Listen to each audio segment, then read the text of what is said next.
here. In our scenario, we've got a ceiling to contend with. You can continue outside if you have unlimited space to slide your fill panel in at the house. You can work from the corner back to the house. In our scenario, and somewhat easier scenario, may be to start at the house and work your way towards the corner. That way you can lean the wall out to help you get the last window or door in. So we're going to continue the process just like we started on seawall with an H at the house. Get this as plumb as we can with the H, and finish plumbing it off with the fill panel. I'm going to pull that out just a tad, Scott. Pull her out. Okay, good right there. Okay, then fill panel.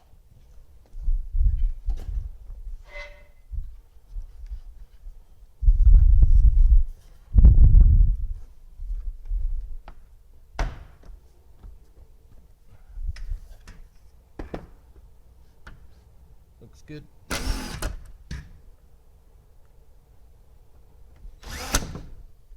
Okay, we're just pinning this in to hold it all in place. Our next H.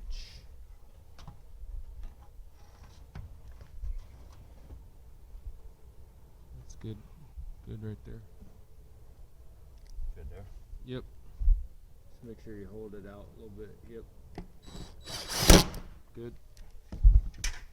Okay. 67 pre-made transom. Gotta spin it.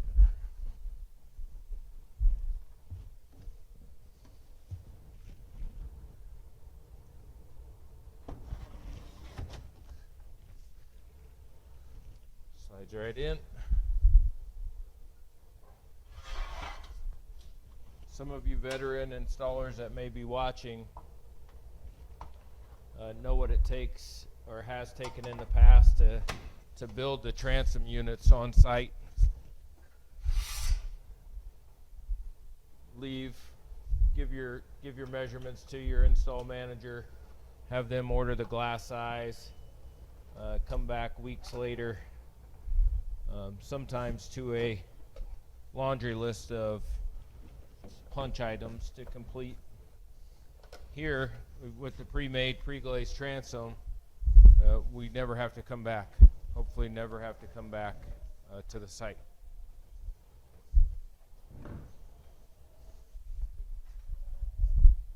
Okay. Window frame next. Again, this working from this way out, we're going to have a bit of a challenge leveling this window up with the last window we did on B-wall.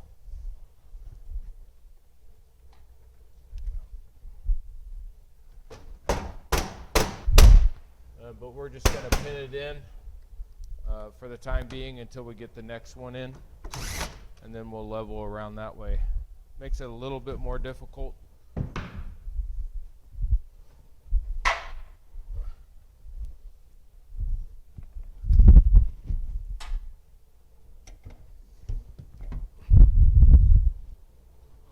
Needs to come down, I think, Scott. I think it needs to come down.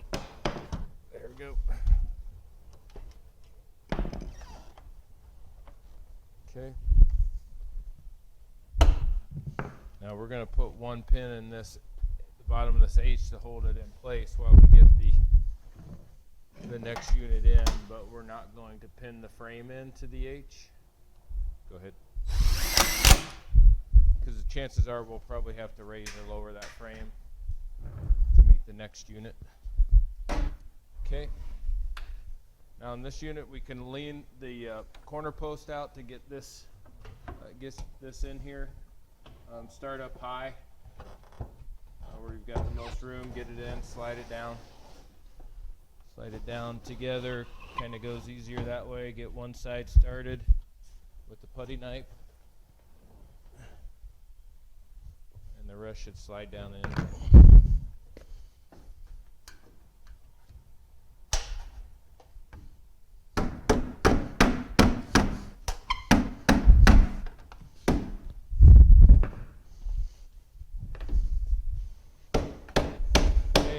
about your corner post yet. Get all your components installed. Then we'll level everything up with the last window we had on B wall. Again,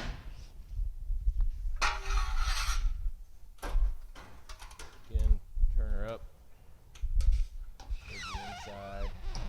Snap it down. This one in particular, really don't get too far down in there. Let's level it with the window frame itself.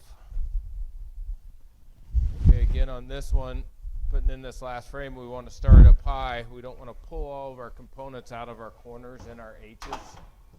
So as long as you have the room to start up high, get one side started, just as we're doing here. Maybe. Okay, lean the corner post out just a tad bit, get it in, and then we can work it down. Sometimes catches on the sill underneath the window, and you've got to use a putty knife to get it started.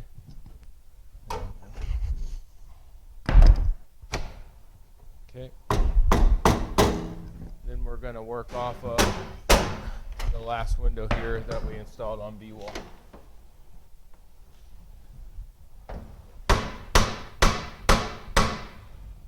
Okay, and then once we get that level with this frame, we're going to work our way back to the house, pinning each one in with one screw in the inside of the window frame.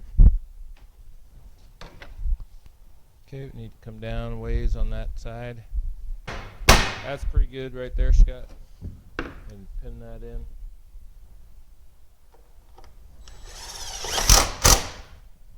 Okay. Now Scott will use his square to square up these two window frames. I think we need to come down just a touch.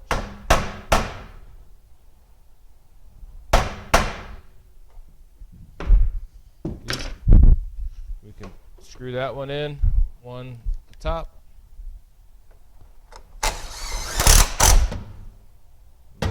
There you go. Okay. Pin that one in. Okay, so the base of our walls are done. We're going to move to the transoms.